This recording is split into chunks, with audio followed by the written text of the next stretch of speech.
¿Qué tal? Muy buenos días. Estamos iniciando el capítulo número 8 de la sexta temporada. Este capítulo se titula La Crucifixión y la temporada, que es la número 6, incluye los libros de Lucas y los libros de Hechos. En el capítulo número 7, que es el capítulo anterior, que se tituló Últimos Minutos, te invito a verlo, hablamos sobre cómo Jesús va a compartir los últimos momentos antes de ser entregado. Y vimos básicamente tres momentos importantes. El primero fue la entrada triunfal. El segundo fue el tema sobre la Pascua. Y el tercero fue el momento en el que arrestan a Jesús. A modo de conclusión, sobre la entrada triunfal dijimos que Jesús tiene un discurso bastante congruente con todo lo que él ha venido enseñando. Son discursos de paz. Es una entrada en la que critica la forma en la que Roma está gobernando en ese momento, que es con fuerza, no con la alegría del pueblo porque Roma gobierne, sino por el poder militar que Roma tiene. Así que esta crítica, con una imagen que es la entrada en un pollino, es muy parecida a lo que los profetas hacen en su tiempo. Hacen una imagen y sobre la imagen dan un discurso. El pueblo se alborota, cree que Jesús es el Mesías, es el rey, se está declarando rey, y bueno, eso va a causar un alboroto total en el templo, que va a ser muy criticado por los fariseos, por los judíos también más legalistas de ese tiempo, y que va a llevar a que pueda ser arrestado Jesús con mayor argumento. Judas va a ser el medio por el cual van a traicionar a Jesús. Ya hablamos un poco de eso en el capítulo pasado, que se titula, les recuerdo, Últimos Minutos. Y también aterrizamos sobre la Santa Cena, pues pasado toda esta revuelta en el templo, la alegría del pueblo está a tope, la euforia, bueno, no se puede controlar, y en la Santa Cena explicamos un poco sobre lo que significó para el pueblo la salida de Egipto, la salida, el regreso de Babilonia, y ahora la muy probable liberación de Roma. Así que el pueblo está eufórico, pero Jesús va a darle todo un sentido diferente a esta Santa Cena para inaugurar el nuevo pacto. Ya no vamos a recordar más con esta Pascua el pacto anterior, sino que ahora vamos a recordar un nuevo pacto, y este nuevo pacto pues se tiene que empezar a construir a partir de todos los discursos que Jesús ha dado, pero sobre todo de este momento crucial, el momento en el que una persona va a morir para que otras sean salvas. Es el momento en el que el Cordero va a ser sacrificado y los lindeles de las puertas de todos los que creen en Él, los corazones de todos los que creen en Él, tienen que cubrirse con esta sangre para no ser pasados por la plaga, ¿no? que simbolizaba al pacto anterior. Así que esta nueva cena tiene mucho significado, en donde el centro es el nuevo pacto. Por eso, a partir de este momento, todo el Nuevo Testamento y lo que estamos hablando se está enfocando en cómo podemos construir la idea de este nuevo pacto, porque es el núcleo de toda la teología. Ya no vivimos bajo la ley, sino bajo la gracia, va a decir Pablo, que es la construcción ya del pensamiento cristiano.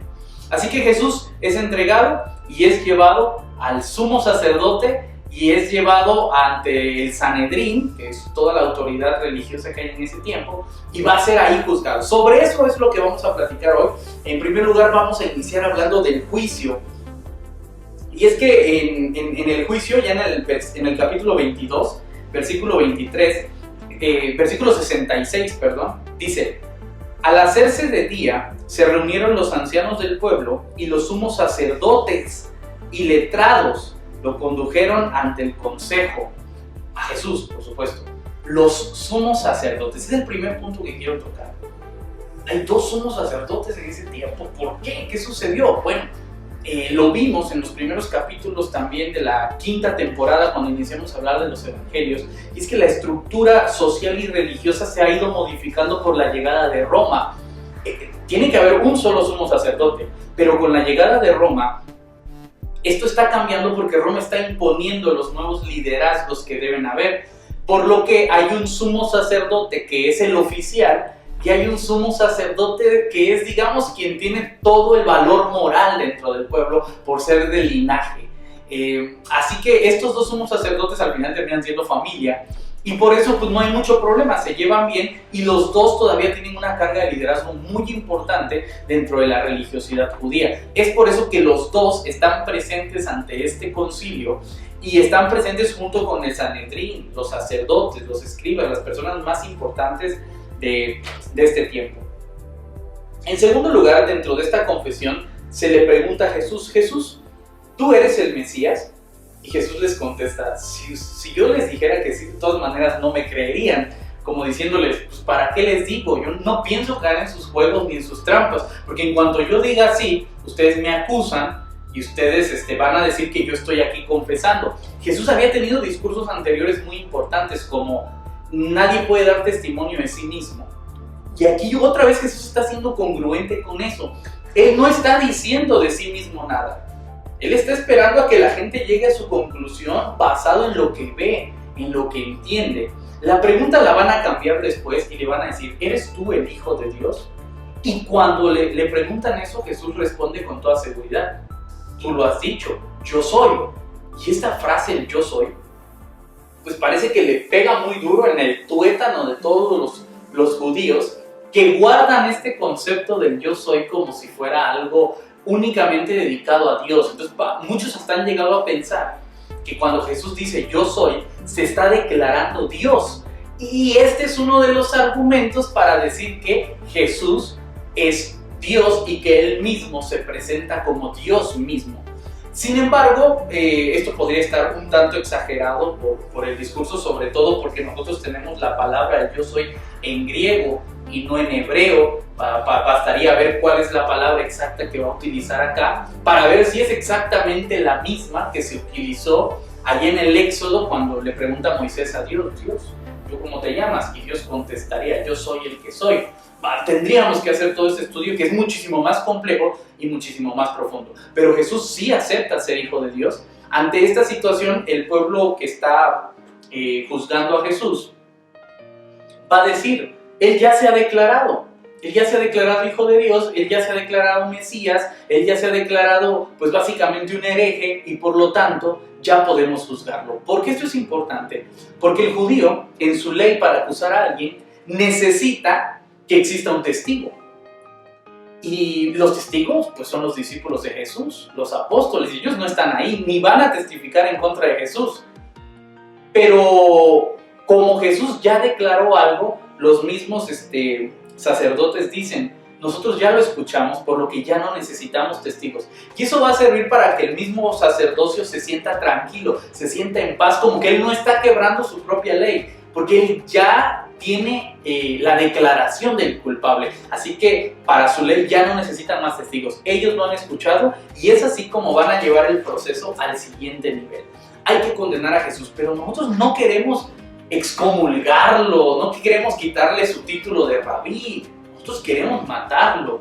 Y quien ahora tiene la autoridad para matar en Jerusalén es Poncio Pilatos. ¿Por qué Poncio Pilatos tiene la autoridad? Bueno, porque es de Roma, sí, pero hay mucho más detrás y es en lo que me quiero detener también para contarte un poquito.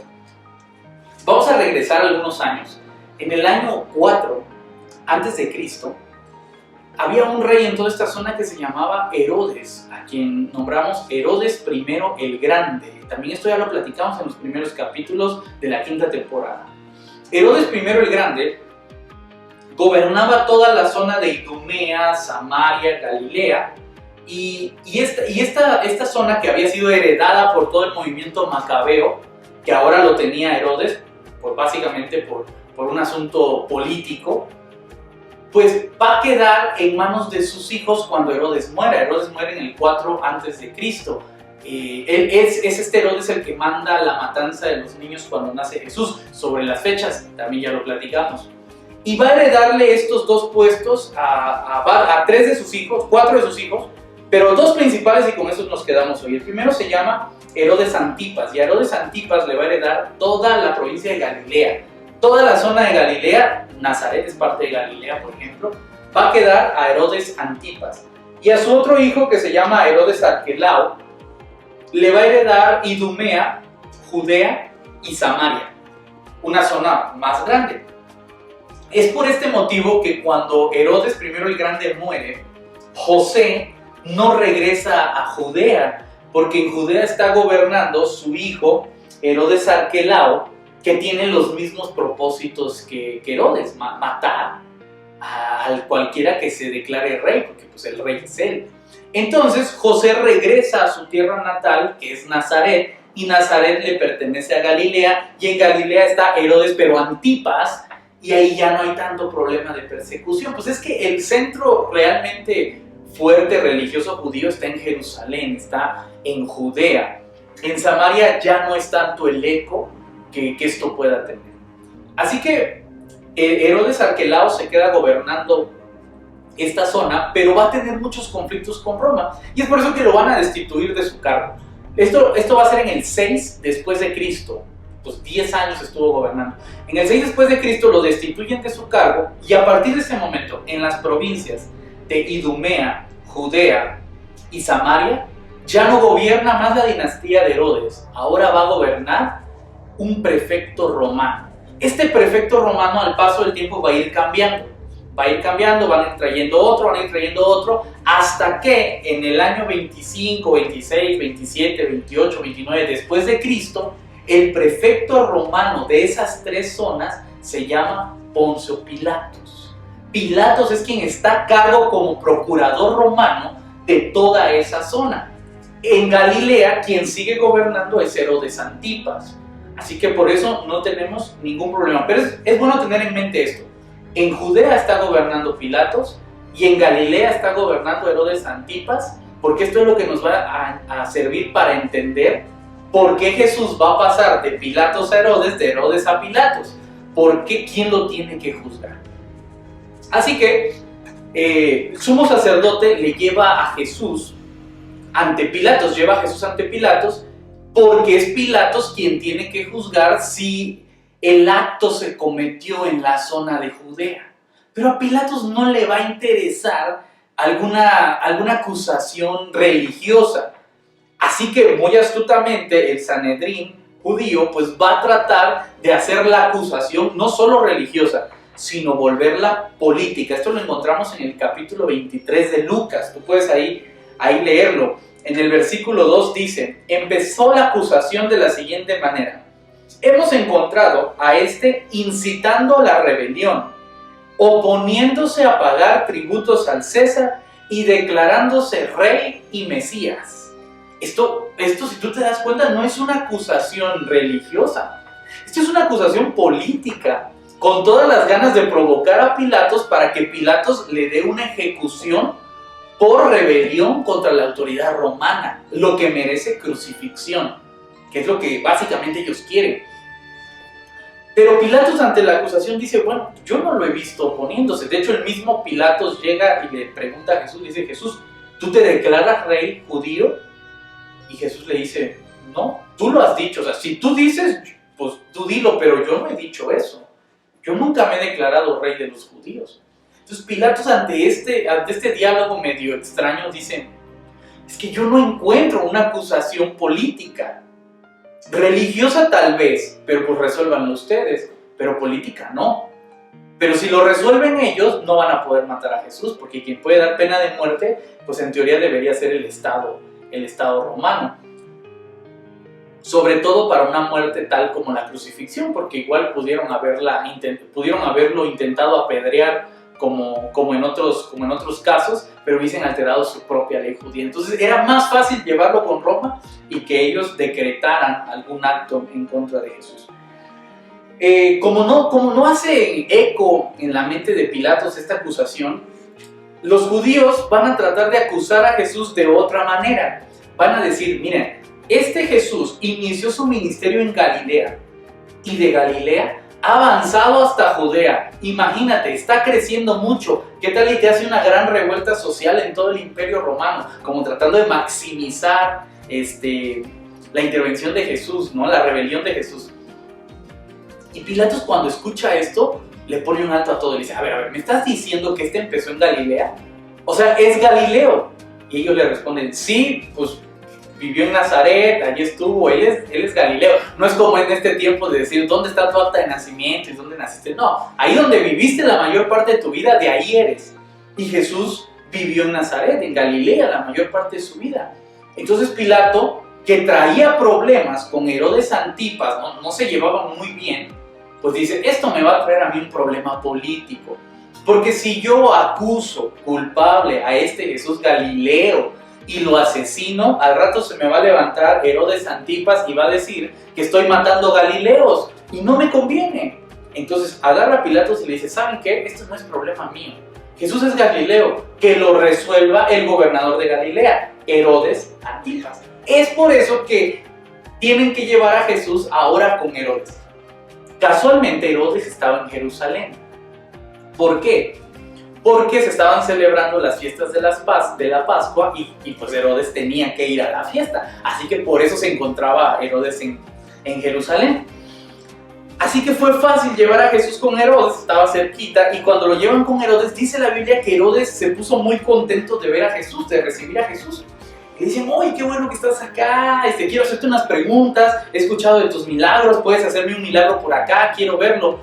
Y Jesús no le contesta, o sea, Jesús lo deja ahí hablando y Herodes se enfada con Jesús.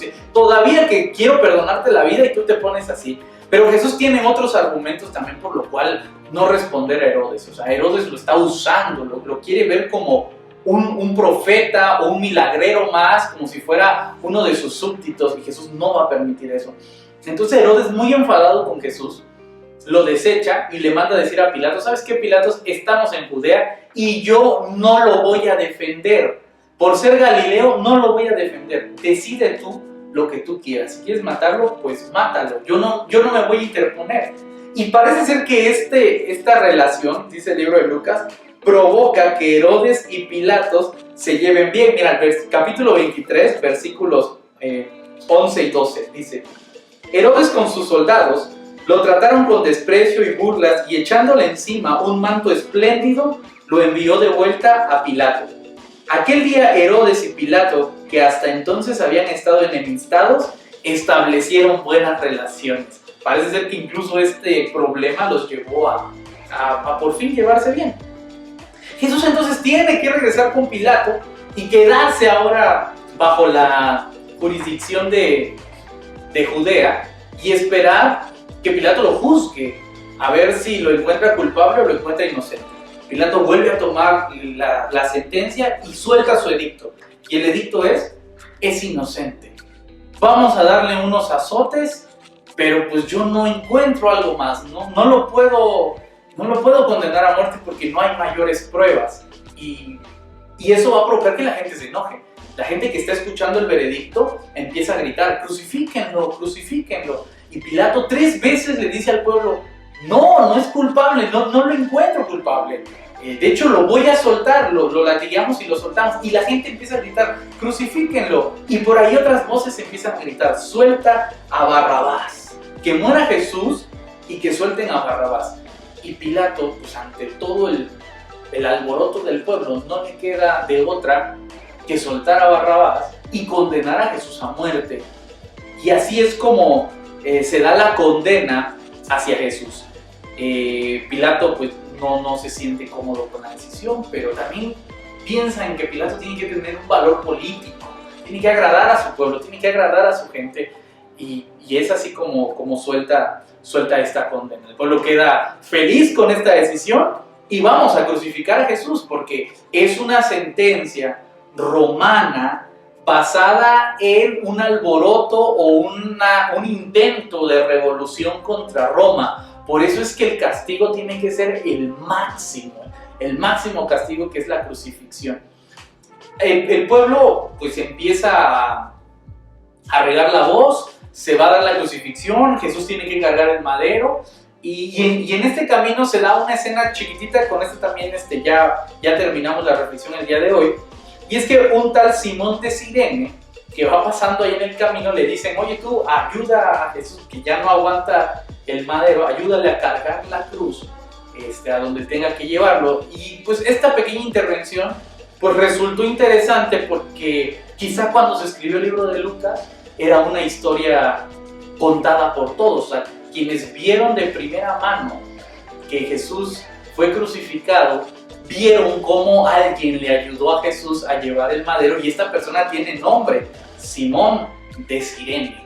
Así que parece que este dato está haciéndonos constar que el hecho de la crucifixión es un dato histórico, es un dato real, es lo que Lucas está tratando de hacer al momento de contar toda esta historia.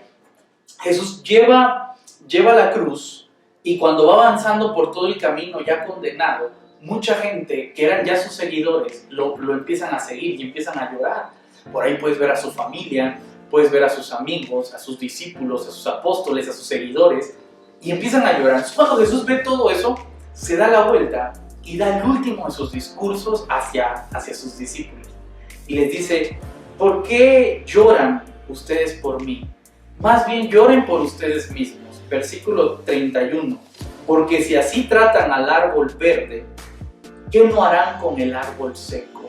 Lo que Jesús está tratando de decirle a la gente es: entiendo que estén llorando por mí, entiendo que se sientan tristes por lo que estoy padeciendo, pero imagínense, si son capaces de hacerme esto a mí, que soy el maestro, que soy el rabí, que soy el profeta, que soy popular, que la gente me sigue, que hago milagros, que tengo señales, ¿qué van a ser capaces de hacerte a ti? Y con este discurso cerramos, con esta reflexión cerramos nuestro capítulo 8. Quiero invitarte a pensar en que muchas veces nosotros llegamos a pensar que por ser buenas personas, por hacer buenas cosas, por querer agradar a la gente haciendo lo bueno, vamos a recibir a cambio felicitaciones, buenas palabras, ánimo, esperanza. Y lamento decirte que a veces no es así. Que en muchas ocasiones, cuando nosotros hacemos cosas buenas, lo que logramos es incomodar a los otros. Y cuando incomodamos a los demás, pues nos regresan no sus buenos deseos, sino nos regresan malas miradas, malos gestos, malas intenciones. Eso es lo que provoca ser bueno. Cada vez que tú enciendes una luz en la oscuridad, le quitas a la oscuridad terreno, y la oscuridad no se queda contenta. El mundo está lleno de gente mala, está lleno de situaciones perversas, y nosotros somos los llamados a transformar eso, pero a transformarlo con cosas buenas, con cosas positivas, no a pelear mal con mal, sino a eliminar el mal con el bien. Y eso es muy difícil. Entonces Jesús le responde nuevamente a esta gente: si ustedes, si a mí siendo el árbol verde me hacen esto, ¿qué no te harán a ti? Lleva presupuestado que hacer el bien no es garantía de caerle bien a todos, no es garantía de que vayas a ser la moneda de oro en todo el mundo. Al contrario, señalar la injusticia y señalar la violencia provoca incomodidad hacia esas personas. Hay muchos matrimonios que a costa de mantenerse juntos permiten la violencia. Hay muchas familias que permiten la falta de respeto y la violencia con tal de no molestar a nadie, con tal de no alterar ya el ritmo, el status quo, con tal de no tener más problemas. Se permite la violencia. Hay iglesias que permiten la violencia con tal de no tener de no perder a un hermano, a un miembro más, de no perder un diezmo, alguna ofrenda, algún asistente. Y eso es muy lamentable, porque ser cristianos es ir en contra de lo malo, señalarlo, decir qué es lo que no es correcto. La violencia no es correcta, la falta de respeto no es correcta y se tiene que decir, entre otras muchísimas cosas que no son correctas: robar, lastimar,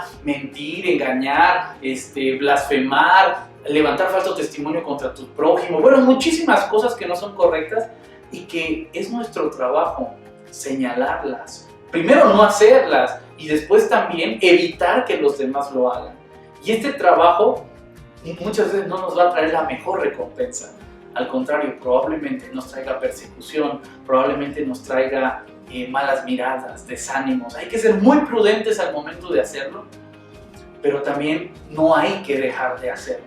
Entonces repito esto: hay que ser muy prudentes al momento de señalar lo malo, de señalar la injusticia, pero tampoco hay que dejar de señalarla, porque nos volvemos cómplices de todo este mundo que tiende al mal. Así que, amigos, Jesús es un personaje que con su ejemplo nos ha enseñado las consecuencias de obrar bien hasta el último minuto. Y es padre conocer a este Jesús fuera de la religiosidad, conocer a este Jesús que en su experiencia, en su vida cotidiana, de manera íntegra, hace real sus discursos.